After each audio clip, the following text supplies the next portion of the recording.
Hello, എല്ലാവർക്കും നമസ്കാരം. ഇന്ന് നമുക്ക് സോഫ്റ്റ് ആയിട്ടുള്ള ഒരു വട്ടയപ്പം എങ്ങനെയാണ് ഉണ്ടാക്കുന്നതെന്ന് ഒന്ന് കണ്ടു നോക്കിയാലോ. ഇത് ബാക്കി വന്ന മാവാണ്, അപ്പത്തിൻ്റെ മാവാണ്. അപ്പത്തിന് മാവ് അരച്ച് വയ്ക്കുന്ന അറിയാമല്ലോ, ഞാൻ ഒരു വീഡിയോ ഇട്ടിട്ടുണ്ട് എളുപ്പത്തിൽ പാലപ്പം തയ്യാറാക്കുന്ന വിധം എങ്ങനെയാണെന്നുള്ളത്. അതിൻ്റെ മാവ് തയ്യാറാക്കുന്നത് എങ്ങനെയാണെന്നുള്ള ഒരു വീഡിയോ ഇട്ടിട്ടുണ്ട്. കാണാത്തവരാരെങ്കിലും ഉണ്ടെങ്കിൽ ഒന്ന് കണ്ടു നോക്കുക. ബേക്കിംഗ് സോഡ, ഒരല്പം ഈസ്റ്റ്, ഒരു പിടി ചോറ്, പിന്നെ നമ്മുടെ പച്ചരി, ഇത് ഇത്രയും കൂടെയാണ്. പഞ്ചസാര, ഇതെല്ലാം കൂടെ ചേർത്താണ് മാവ് അരച്ച് വയ്ക്കുന്നത്, അപ്പത്തിൻ്റെ മാവ് അരച്ച് വയ്ക്കുന്നത്. അപ്പോൾ കൂട്ടി വയ്ക്കുമ്പോൾ തന്നെ ഉപ്പിട്ട് റെഡിയാക്കി വയ്ക്കണം. ഇപ്പോൾ രാവിലെ നമ്മൾ പച്ചവെള്ളം ഒഴിച്ച് ഒരിക്കലും അപ്പത്തിൻ്റെ മാവാകട്ടെ പിന്നെ വട്ടയപ്പം ആകട്ടെ പച്ചവെള്ളം ഒഴിച്ച് റെഡിയാക്കരുത്. രാത്രി തന്നെ അതെല്ലാം കറക്റ്റ് വെള്ളം ഒഴിച്ച് തന്നെ മാവരച്ച് തയ്യാറാക്കി വയ്ക്കണം. അപ്പോൾ ആ മാവാണിത്.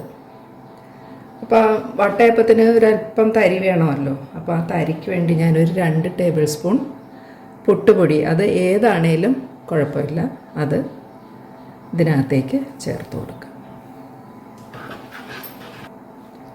പിന്നെ വേണ്ടത് പഞ്ചസാരയാണ്. വട്ടയപ്പത്തിന് ഇച്ചിരി മധുരം വേണമല്ലോ, അപ്പോൾ പഞ്ചസാര ചേർത്ത് കൊടുക്കുക. ഞാൻ ഇച്ചിരി ഒരു 3 ടേബിൾ സ്പൂൺ പഞ്ചസാര എടുത്തിട്ടുണ്ട്. കറി ഉപയോഗിച്ച് കഴിക്കുകയാണെന്നുണ്ടെങ്കിൽ പഞ്ചസാര കുറച്ച് ചേർക്കണം. ഇതിപ്പോൾ ഞാനൊരു 3 ടേബിൾ സ്പൂൺ പഞ്ചസാര ചേർത്തിട്ടുണ്ട്. പെരുന്നാളിനൊക്കെ മെയിനായിട്ടുണ്ടാക്കുന്ന ഒരു ഐറ്റമാണ് വട്ടയപ്പം. വട്ടയപ്പത്തിനുള്ള മാവ് റെഡിയാക്കി എടുത്തിട്ടുണ്ട്. ഇത് നമുക്കൊരു പാത്രത്തിലേക്ക് ഒഴിച്ചൊന്ന് സ്റ്റീം ചെയ്തെടുക്കാം. പാത്രത്തിലേക്ക് അല്പം ഓയിലോ നെയ്യോ എന്തെങ്കിലും ഒന്ന് ഒഴിച്ചു കൊടുക്കാം.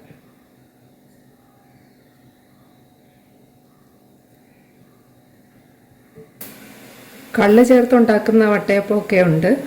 ഇത് വളരെ ഈസി ആയിട്ടുള്ള, ഇത് നമുക്ക് അപ്പത്തിൻ്റെ മാവ് കൊണ്ട് തന്നെ ഈസി ആയിട്ട് തയ്യാറാക്കാൻ പറ്റുന്ന ടീ സ്നാക്സ് ആയിട്ടോ എങ്ങനെയാണേലും ഇത് കഴിക്കാം. അപ്പോൾ നെയ്യ് തടയിയ പാത്രത്തിലേക്ക് മാവ് ഒഴിച്ചു കൊടുക്കുക.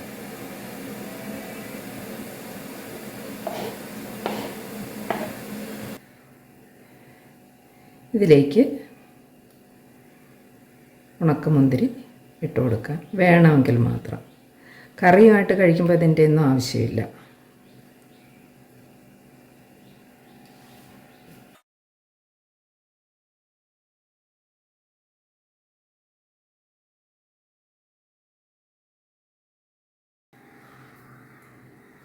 ഇനി ഇത് നമുക്ക് സ്റ്റീം ചെയ്തെടുക്കാം.